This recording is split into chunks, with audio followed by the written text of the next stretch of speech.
Hello everyone.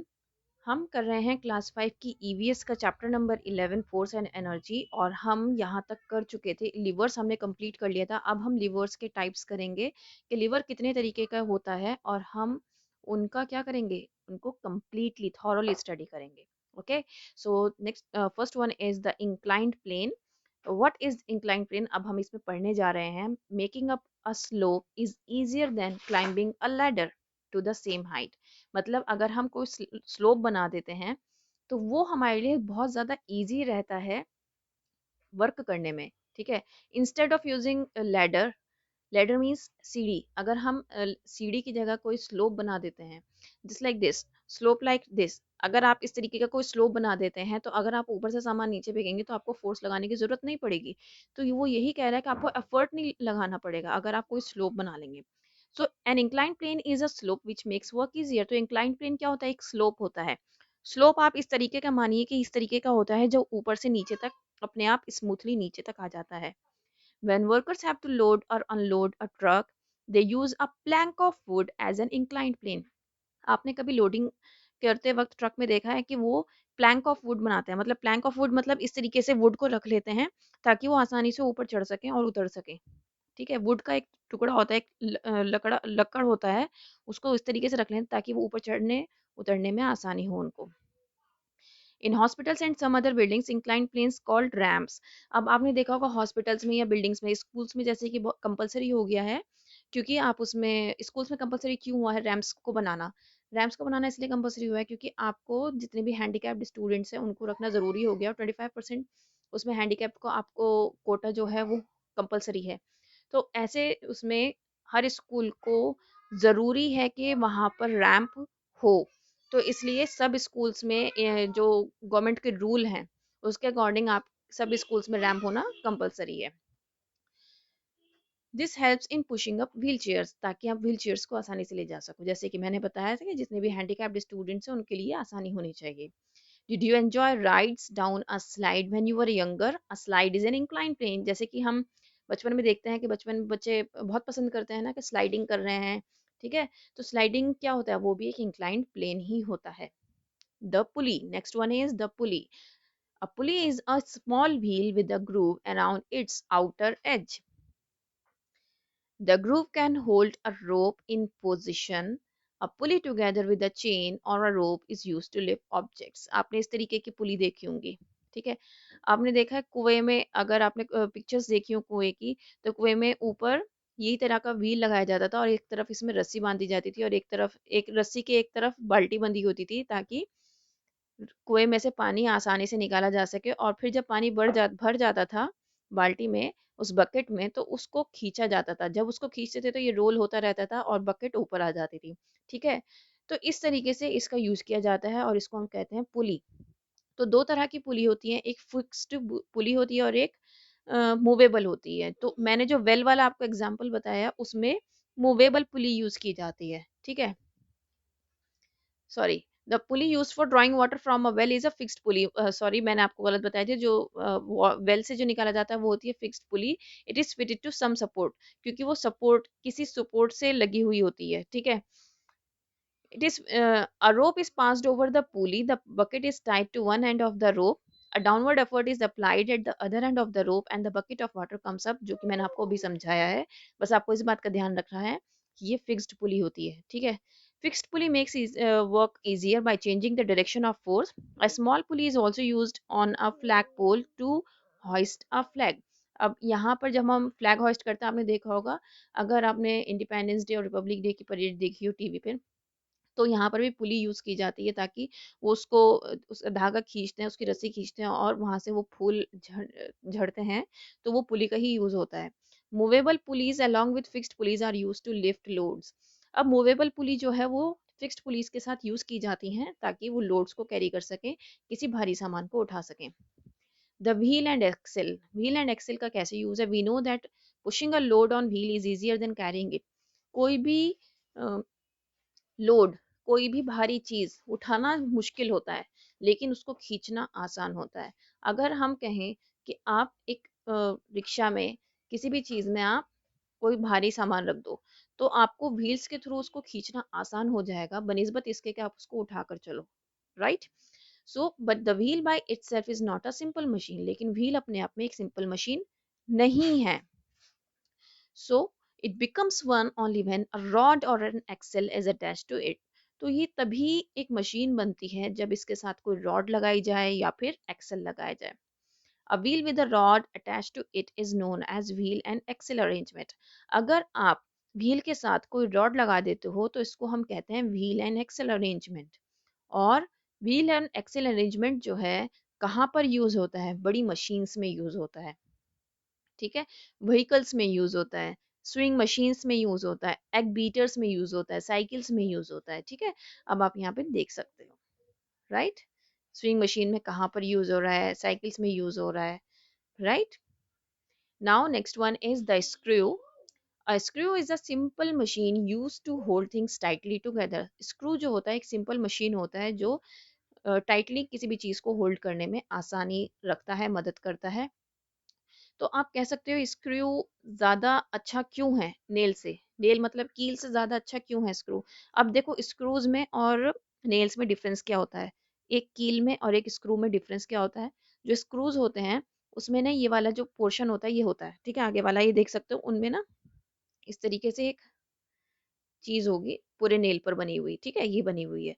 और जो आपका नेल होता है वो सिंपल होता है बिल्कुल, ठीक है, ये बिल्कुल सिंपल नेल होगा, ठीक है, इसमें कोई भी यहाँ पर ग्रूव्स नहीं होंगे. तो इसलिए स्क्रू जो है वो ज़्यादा अच्छा रहता है क्योंकि ये क्या करता है, कंप्लीटली उसमें फिट हो जाता है. स्क्रू वाला जो होता है वो कंप्लीटली फिट हो जाता है और आसानी से उसको पास लेकर आता है, हेल्ड टुगेदर रखता है. और लॉन्गर डिस्टेंस में, लॉन्गर जर्नी के लिए ये बहुत फायदेमंद होता है.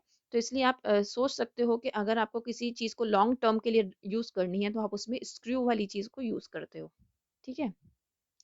On the other hand, when we join things with a nail, they are held together only for a short distance. मतलब अगर आप छोटे डिस्टेंस वाली, अगर एक डिफरेंस आप ये भी देख सकते हो, अगर कोई मोटी लकड़ी है, ठीक है, मोटी लकड़ी को अगर आप जोड़ रहे हो तो उसमें हम स्क्रूज का यूज करते हैं, ना कि हम कील का यूज करते हैं, नेल का यूज नहीं करते हैं. लेकिन अगर हम पतली प्लाई बोर्ड ये वगैरह को यूज कर रहे हैं, प्लाई को यूज कर रहे हैं, बोर्ड्स को यूज कर रहे हैं ज्वाइन करने के लिए, तब हम किसका यूज करते हैं? कील का यूज करते हैं, नेल्स का यूज करते हैं, उसमें स्क्रू का यूज नहीं करते हैं. ठीक है, मोटी लकड़ी में हम स्क्रू का यूज करेंगे ताकि वो लंबे समय तक चल जाए. नेल्स का यूज हम प्लाईवुड्स वगैरह में करते हैं, ठीक है. Bigger screws called screw jacks are used to lift cars and other heavy objects. अब आपने देखा होगा जब आपके मैकेनिक्स होते हैं वो व्हील्स चेंज करते हैं, ठीक है, जब टायर पंक्चर हो जाता है, कुछ भी हो जाता है तो कार का जो व्हील चेक चेंज करते हैं तो वो क्या यूज़ करते हैं? स्क्रू जैक्स यूज़ करते हैं ताकि वो गाड़ी ऊपर कर सके और व्हील को आसानी से चेंज कर सके, ठीक है. Have you notice the screws used in revolving stools, chairs and ईयरस्टर्स? आपने देखा है कभी कि जो घूमने वाली चेयर होती हैं उसमें कौन कौन से स्क्रूज लगे हुए होते हैं, ठीक है. तो इस तरीके से आप थोड़ा सा सोच सकते हैं, देख सकते हैं कि किस तरीके के यूज किए गए हैं वहां पर स्क्रूज, और देखकर आप उनको नोटिस करिए, लिखिए और फिर उसके बारे में स्टडी करिए. All big machines are combinations of the simple machines. जो जितनी भी बड़ी मशीन्स होती हैं वो कॉम्बिनेशन से बनी हुई होती हैं, मतलब कि नेल्स और स्क्रूज के कॉम्बिनेशन से भी बनी हुई होती हैं. अब हम बात करेंगे एनर्जी की. You hear the word energy many times in your daily life. You need to have lots of milk, vegetables and fruits to grow strong and have energy. आपने सुना होगा जब हम एनर्जी की बात करते हैं तो हमारी बॉडी की बात आ जाती है एकदम से, ठीक है, कि हम बहुत अच्छा आहार लेंगे, हम न्यूट्रिशियस फूड लेंगे तो हमें एनर्जी मिलेगी. और अगर हम बहुत ज़्यादा प्रोटीन लेंगे, एक बैलेंस डाइट लेंगे तो हमें अच्छी एनर्जी प्रोवाइड होती है, अच्छी एनर्जी मिलती है. और एनर्जी जब मिलती है तभी हम किसी काम को अच्छे से कर पाते हैं. अगर हम खाना नहीं खाएंगे, न्यूट्रिशियस फूड नहीं खाएंगे तो क्या होगा, हमारी बॉडी वर्क करने लायक नहीं रहेगी. तो इसलिए कहा जाता है कि हमें न्यूट्रिशियस फूड खाना चाहिए और हमेशा अच्छा आहार ही लेना चाहिए, बैलेंस डाइट लेनी चाहिए. Energy is everywhere in nature. आप देखिए नेचर में, एनवायरनमेंट में सब जगह एनर्जी है, जैसे कि सनलाइट भी एक एनर्जी है, विंड भी एक एनर्जी है, वाटर भी एक एनर्जी है, plants and animals we use energy every day. तो हम जो है एनर्जी रेगुलर यूज करते हैं, एवरीडे यूज करते हैं।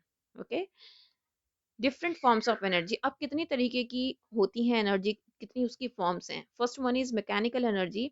Mechanical energy is energy which is possessed by an object due to its motion और ड्यू टू इट्स पोजिशन।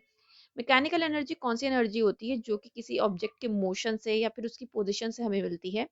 वो काइनेटिक एनर्जी भी होती है, पोटेंशियल एनर्जी भी होती है, हो सकती है। अब पोटेंशियल एनर्जी कौन सी होती है, जो ऑलरेडी उसके अंदर स्टोर्ड हो, पहले से हो। और पोटेंशियल एनर्जी कौन सी होती है, जब वो मूव कर रहा है उसकी वजह से जो उसके अंदर एनर्जी आई है। एक एग्जांपल देती हूँ जिससे आप बहुत अच्छे से समझ जाओगे। अब जैसे मैं वीडियो बना रही हूँ तो मेरी एनर्जी जो है वो वेस्ट हो रही है, मतलब एनर्जी निकल रही है, मैं उस एनर्जी का यूज कर रही हूँ। ठीक है, तो जब मैं इस मोशन में हूँ, मतलब मैं आपको बता रही हूँ तो ये मोशन में है, मतलब काम हो रहा है, तो मैं ये हो रही है काइनेटिक एनर्जी। लेकिन जब तक मैं ये वीडियो नहीं बना रही थी, ठीक है, जब मैंने स्टार्ट भी नहीं किया था, तो तब ये कहाँ पे थी, ये रेस्ट में थी। तब कहाँ पर थी, इसको हम कहेंगे, इसको पोटेंशियल एनर्जी। तो आपको डिफरेंस समझ में आया पोटेंशियल और काइनेटिक का। Okay, then a moving car possesses mechanical energy due to its motion. अब मूविंग कार के पास मैकेनिकल एनर्जी कहाँ से आई, मोशन की वजह से। और मोशन में कोई काम होता है, मतलब जो काम चल रहा होता है, भाई कार चल रही है तभी तो है मोशन उसमें। मोशन उसी को तो कहेंगे जो काम में हो, जो चल रहा हो। ठीक है, अब वो चल रहा है तो उसके पास कौन सी एनर्जी है, काइनेटिक एनर्जी। कभी भी कंफ्यूज मत होना, मैकेनिकल एनर्जी दो तरह की एनर्जी है मैकेनिकल एनर्जी में, काइनेटिक और पोटेंशियल। ठीक है, मैकेनिकल में दो तरह की एनर्जी है, काइनेटिक और पोटेंशियल। काइनेटिक है जब हम काम कर रहे हैं, पोटेंशियल है जब आपके पास काम करने से पहले आपके पास एनर्जी है, ऑलरेडी स्टोर्ड है, अभी आपने काम स्टार्ट नहीं किया है। ऑलरेडी आपके पास एनर्जी स्टोर्ड है, तो वो कौन सी एनर्जी है, पोटेंशियल एनर्जी। लेकिन जब आप काम करने लग गए तो कौन सी एनर्जी होगी, वो काइनेटिक एनर्जी। ठीक है, drawn bow possess mechanical energy due to its stretched position, elastic potential energy. अब देखो, अगर किसी चीज को मैं खींच दूं, अब आप एक रबर बैंड का एग्जांपल लो, रबर बैंड को मैंने पकड़ के ऐसे खींच दिया, ठीक है, क्या हुआ, वो इलास्टिसिटी आ गई। इलास्टिसिटी मैंने समझाया था कल। इलास्टिसिटी में क्या होता है कि आप किसी चीज को खींच रहे हो, ठीक है, लेकिन जब उसको छोड़ोगे तो वो अपनी पोजीशन में आ जाएगी, जो उसके रबर बैंड की पोजीशन थी। राइट, तो जब मैंने उसको खींचा, ठीक है, मैंने जो उसकी पोजीशन थी, जो उसके पास स्टोर्ड एनर्जी थी, उसी को मैंने खींच दिया। तो वो कौन सी एनर्जी हो गई, उसकी एनर्जी चेंज नहीं हुई, क्योंकि मैं उससे कोई काम नहीं कर रही हूँ। ठीक है, वो ही उसी एनर्जी को मैंने खींच दिया, तो ये हो गई इलास्टिक पोटेंशियल एनर्जी। अब ये इलास्टिक पोटेंशियल एनर्जी क्यों हुई, अब आप मेरी बात को समझो बहुत ध्यान से। मेरे पास एक रबर बैंड है, तो रबर बैंड कोई काम तो नहीं कर रही, तो क्या है, ये पोटेंशियल एनर्जी, क्योंकि इसके अंदर जितनी भी एनर्जी है वो स्टोर्ड है। ठीक है, अब मैंने क्या किया, उसे पकड़ा और मैंने उसको खींच दिया, लेकिन मैंने उससे कोई काम नहीं लिया। ठीक है, तो इसलिए बस मैंने उसको पकड़ के खींच दिया, तो वो इलास्टिक पोटेंशियल एनर्जी हो गई। Right, now next one is solar energy. Solar energy का काम क्या होता है, ये आपको पता होगा कि ये हमें सबसे ज्यादा मिलने वाली एनर्जी है, जो कि हमें सन से मिलती है। सोलर पैनल्स के आपने नाम सुने होंगे, गांव गांव में हर जगह आपको सोलर पैनल्स लगे हुए दिखेंगे। आप अगर दिल्ली में ट्रेवल कर रहे हो, तो अगर नोएडा की साइड से जाओगे तो आपको सोलर पैनल्स लगे हुए दिखेंगे। और वो बहुत हद तक काम करते हैं, बहुत हद तक क्या, वही सारा काम करते हैं, और उससे हमें एनर्जी भी मिलती है। सोलर एनर्जी जो मिलती है, उससे इलेक्ट्रिसिटी बनती है, बहुत सारी चीज़ें जो है, सोर्सेज ऑफ एनर्जी जो है हमारी, वो वहीं से आती है। और ये non polluting source of energy होती है हमारी। तो अगर हम अपने क्लोथ्स अगर हम सन में डालते हैं तो वो बहुत अच्छे से ड्राई हो जाते हैं। तो इसी तरीके से जो सोलर पैनल्स होते हैं वो एनर्जी को एब्जॉर्ब करते हैं, और फिर किस तरीके से यूज़ किए जाते हैं, इलेक्ट्रिसिटी बनाने में भी, और हम कुकिंग के लिए भी गैस की तरह भी उसको यूज़ कर सकते हैं। Next one is geothermal energy. The word geothermal comes from the Greek word geo. अब आपको जियोथर्मल का मतलब पता होना चाहिए। जियो का मतलब होता है अर्थ, ठीक है, और हीट का, थर्मल का मतलब होता है heat. So geothermal energy is heat from with in the earth, मतलब जो अर्थ से हीट निकल रही है उसको हम जियोथर्मल एनर्जी कह रहे हैं। We can use the steam and hot water produced inside the earth to heat buildings or generate electricity. अब जो हीट हमारी अर्थ के अंदर प्रेजेंट है या पैदा हो रही है, उस हीट को हम कैसे यूज करते हैं, बिल्डिंग्स को और इलेक्ट्रिसिटी, बिल्डिंग्स बनाने में, तो बिल्डिंग्स को हीट अप करने में और जनरेट करने में इलेक्ट्रिसिटी, इसलिए हम यूज किया जाता है इसको। Geothermal energy is a renewable energy source because the water is replenished by rainfall and the heat is continuously produced inside the earth. अब जियोथर्मल एनर्जी जो होती है वो रिन्यूएबल एनर्जी होती है, ठीक है, क्योंकि इसमें वाटर जो है रेनफॉल से आता है, ठीक है, और हीट कॉन्टिन्यूसली प्रोड्यूस कहाँ से हो रही है, अर्थ से हो रही है, ठीक है, जो कि आप रेगुलर बना सकते हो, जो चीज़ आपके पास रेगुलरिटी से आती रहेगी, ठीक है, आपको अलग से बनानी नहीं पड़ेगी, ये सब आपको ऑटोमेटिकली मिलती रहेंगी, ठीक है। Wind energy is प्लेंटिफुल, renewable, widely distributed, clean and non polluting. अब देखो, प्लेंटिफुल मीन्स बहुत सारा होना, रिन्यूएबल मतलब आपको आसानी से मिल जाना, बार बार आपको बनाना नहीं पड़ेगा अलग से, वाइडली डिस्ट्रीब्यूटेड है, आपको आसानी से मिल जाएगी, साफ सुथरी है, पॉल्यूशन फ्री है, ठीक है। Therefore it is considered by experts to be more environment friendly than many other energy sources. तो इसीलिए कहा जाता है कि आपको एनवायरमेंट फ्रेंडली होना चाहिए और एनर्जी के अदर सोर्सेज जो हैं उनको ना यूज़ करें। Wind power is the conversion of wind energy into a useful form such as electricity using wind turbines. अब देखो, आपको पता होना चाहिए विंड टर्बाइंस जो हैं उससे भी क्या होती हैं, विंड मिल्स आपने सुना होगा, विंड मिल से क्या होता है, इलेक्ट्रिसिटी प्रोड्यूस की जाती है। तो wind is also one of the most important part of the source of energy. Okay, so next one is hydro power, water energy. Hydro means water, ठीक है, power means energy. Of the renewable energy sources that generate electricity, hydropower is the most often used. It is one of the oldest source of energy. It was used thousands of years ago to turn a paddle wheel to grind grain. Because the source of hydropower is water, hydroelectric power plants must be located on a water source. तो आप देखो hydro power कैसे होती है, जब हम पानी से कोई इलेक्ट्रिसिटी बना रहे हैं तो उसको हम क्या कहेंगे, हाइड्रो पावर, ठीक है। और जो पुराने जमाने से इसको हम यूज करते आ रहे हैं, और हाइड्रो इलेक्ट्रिसिटी जो बनती है जहाँ पर बनती है तो उसके पावर प्लांट्स भी कहाँ होते हैं, जहाँ पर पानी होता है, तो ज़्यादातर डैम्स के आसपास इसके पावर प्लांट्स होते हैं। हीट एनर्जी एक फॉर्म है हीट एनर्जी का, तो हम इसको बहुत सारी चीज़ों में यूज़ करते हैं, जैसे कि अपने हाथ गर्म करने में, जब बहुत ज़्यादा ठंड होती है तो हाथ गर्म करने में हम कोयले जलाते हैं, लकड़ी जलाते हैं ताकि हम अपने हाथ गर्म कर सकें। सर्दियों में खाना बनाने में यूज़ करते हैं, और कोल, केरोसिन और पेट्रोल को भी हम बर्निंग के लिए यूज़ करते हैं। लाइट एनर्जी एक नेचर का वे है, transmit energy through space, space से डायरेक्टली क्या हो रही है, ये ट्रांसफर हो रही है। Some sources of light energy are the sun, bulbs, tubelights and burning candle. तो ये आपके इसका कुछ सोर्सेज ऑफ लाइट एनर्जी हैं। साउंड एक वाइब्रेशन है जो कि सॉलिड, लिक्विड और गैस से ट्रांसमिट की जाती है। साउंड एक produced when a force causes an object और अ सब्सटेंस टू वाइब्रेट। जब कोई फोर्स लगता है किसी भी ऑब्जेक्ट पर, ठीक है, तो उससे क्या हो गया, एक वाइब्रेशन होती है जिसकी वजह से साउंड प्रोड्यूस होती है, साउंड एनर्जी आती है। Some source of sound energy are music systems, musical instruments and radios. तो कुछ सोर्सेज के नाम इन लोगों ने दिए हैं आपको। इलेक्ट्रिकल एनर्जी क्या है, जब इलेक्ट्रिकल चार्जेस जो हैं वो मूव करते हैं तो इलेक्ट्रिकल एनर्जी प्रोड्यूस करते हैं। Electric energy moving through a wire is called electricity. अब वही जो इलेक्ट्रिक चार्जेस हैं जब एक वायर के थ्रू आपके घरों में घूमेंगे तभी तो आपके पास इलेक्ट्रिसिटी आएगी, ठीक है। आपके घर में जितनी भी इलेक्ट्रिसिटी आ रही है वो कैसे आ रही है, क्योंकि वहां पर इलेक्ट्रिकल चार्जेस मूवमेंट हो रहा है, ठीक है, मूव कर रहे हैं इलेक्ट्रिक वायर्स में, तो इलेक्ट्रिसिटी मिल रही है।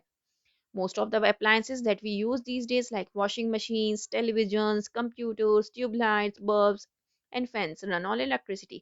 अब आप देखिए, आपको आने वाले जितना भी आप यूज़ कर रहे हैं, आने वाले टाइम में क्या आप अभी भी यूज़ करते हैं, आप मोबाइल तक यूज़ करते हैं, ये भी इलेक्ट्रिसिटी पे ही चलता है, क्योंकि जब तक आप चार्ज नहीं करोगे तब तक आपका मोबाइल भी नहीं चलेगा।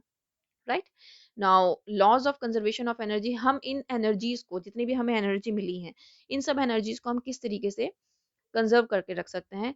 तो energy can neither be created nor destroyed, ना ही आप इसको क्रिएट कर सकते हैं और ना ही डिस्ट्रॉय कर सकते हैं, बस एक फॉर्म से दूसरे फॉर्म में चेंज कर सकते हैं। और जितनी भी टोटल एनर्जी होती है किसी भी ऑब्जेक्ट की, उसको ना ही हम कभी ज़्यादा कर सकते हैं और ना ही कम कर सकते हैं। तो जितनी एनर्जी जिस ऑब्जेक्ट की होगी वो उतनी ही रहेगी, उसमें हम कोई भी चेंजेस नहीं कर सकते, क्योंकि ये जितनी भी होती हैं ओरिजिनली होती हैं, हमने नहीं बनाई है, ठीक है, ये सब ओरिजिनल ही हैं, ठीक है। तो ये सब कुछ अपने आप हो रहा है, और ना ही हम इसको क्रिएट कर सकते हैं और ना ही इसको हम डिस्ट्रॉय कर सकते हैं। तो इस तरीके से आपका ये चैप्टर यहाँ पर कंप्लीट हो जाता है। अगर ये चैप्टर आपको अच्छे से समझ में आया हो तो एक थम्स अप ज़रूर बनता है, ठीक है, क्योंकि इससे मुझे ही हौसला मिलता है कि मैं आपके लिए और अच्छे से अच्छा करूँ। मैं सोचती रहती हूँ आज मैं कौन सा करूँ, आज मैं कौन सा चीज़ अपलोड करूँ, लेकिन मुझे जब भी कोई क्वेरी आती है तो मैं कोशिश करती हूँ सबसे पहले उसका आंसर करूँ। It's all for today. Thank you.